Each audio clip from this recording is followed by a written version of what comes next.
Guglielmo Marconi y la radiotelegrafía.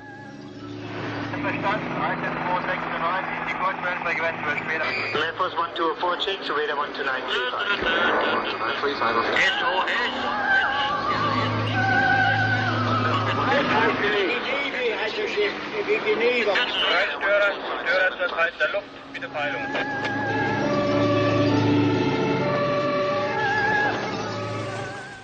Hasta los tiempos de Marconi, a finales del siglo XIX, esto es todo lo que solía quedar en el mar después de un naufragio.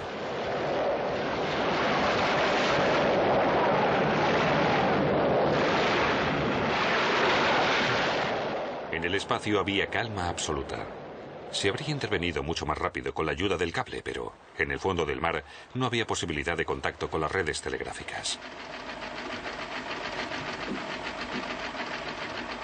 Las palabras y las cifras se envían como señales Morse. Cada letra se forma mediante la combinación de impulsos eléctricos cortos y largos. En aquella época era un sistema de mensajería habitual. Pero al cabo de pocos años surgió el primer competidor del cable en el espacio. Bolonia presumía del hallazgo de la electricidad, muy favorable para el inventor Guglielmo Marconi, el hijo más famoso de la antigua ciudad universitaria. En la actualidad, los radiotelegrafistas italianos se siguen llamando marconisti.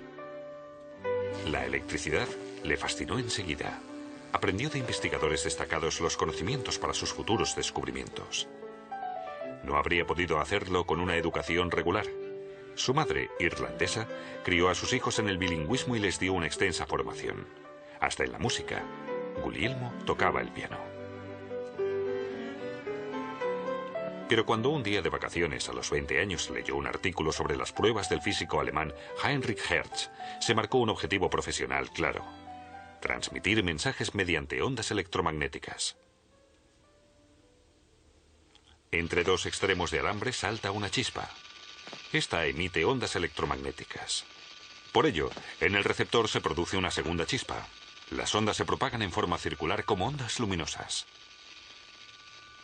Estas son las bases que sentó Heinrich Hertz. En la misma época, el ruso Alexander Popov experimentó con la electricidad atmosférica y creó la antena de varilla para su detector de tormentas. El francés Édouard Branly creó su cohesor, el primer receptor. Ante las ondas de radio, las limaduras metálicas contenidas en un tubo se volvían conductoras y cerraban el circuito del receptor. Marconi instaló en él un dispositivo que volvía a mezclar las limaduras para que pudieran reaccionar a nuevos impulsos.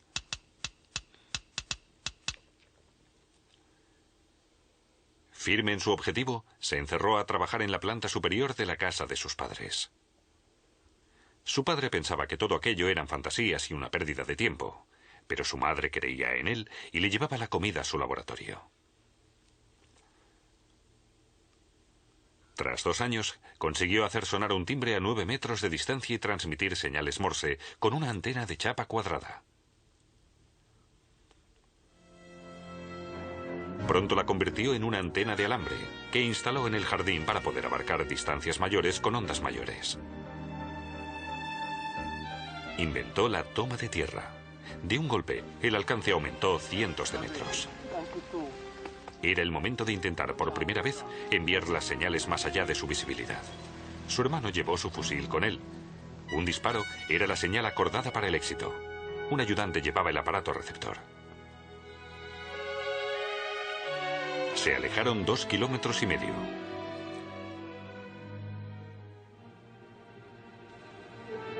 Sobre la mesa, todos los aparatos requeridos: un teclado Morse, esferas de Hertz, un inductor de tensión y una batería.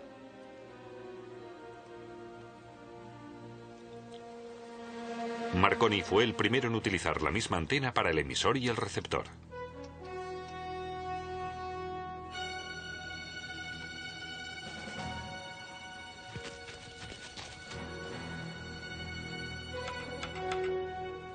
Con el teclado Morse envió 3 señales cortas que produjeron 3 pequeñas chispas que, a su vez, produjeron las ondas. ¡Increíble! ¡Funciona! ¡Mamma mía!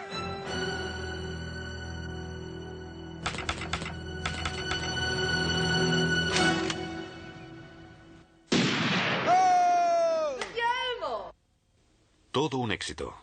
Sus señales atravesaban bosques, paredes, niebla, noche, mares y montañas. Invisibles, misteriosas. Desde entonces, sus pruebas pudieron explicar un fenómeno que se escapaba a los sentidos del hombre. La energía agitaba los electrones en la antena y ellos producían las ondas de emisión. Italia no mostró ningún interés. Fue Inglaterra la que se lanzó a aprovechar las grandes posibilidades del descubrimiento para sus flotas. Ni siquiera los escépticos ingenieros pudieron encontrar el truco. Con antenas sujetas con cometas, Marconi superó casi 15 kilómetros de agua y transmitió el primer radiotelegrama. El rey de Italia, interesado en él de repente, se empeñó en ver al rey de las ondas de 24 años. Después de su visita, sus aparatos se empezaron a instalar en los buques de guerra italianos. El espectro de frecuencias del emisor y el receptor seguía siendo muy amplio, pero permitía solicitar ayuda. Se amontonaban los informes que aseguraban que los barcos eran más seguros con el telégrafo de Marconi.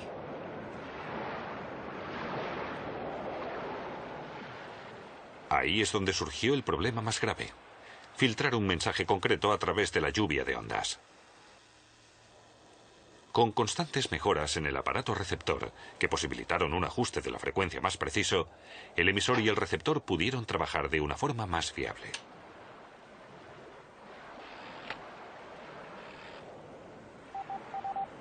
Marconi alquilaba el aparato y además el telegrafista, una nueva profesión. La única condición era que solo estaba permitido intercambiar señales entre sus estaciones, un monopolio. Tenía un total de 800 patentes de telegrafía. La primera búsqueda por radio de la historia sirvió para detener al Dr. Crippen, un asesino, cuando escapaba a América en barco. En el hundimiento del Titanic, 700 pasajeros consiguieron sobrevivir gracias al SOS del telegrafista. Después de aquello, el mundo acordó adoptar frecuencias comunes. En esta caricatura, Marconi le entrega las pobres almas al dios del mar.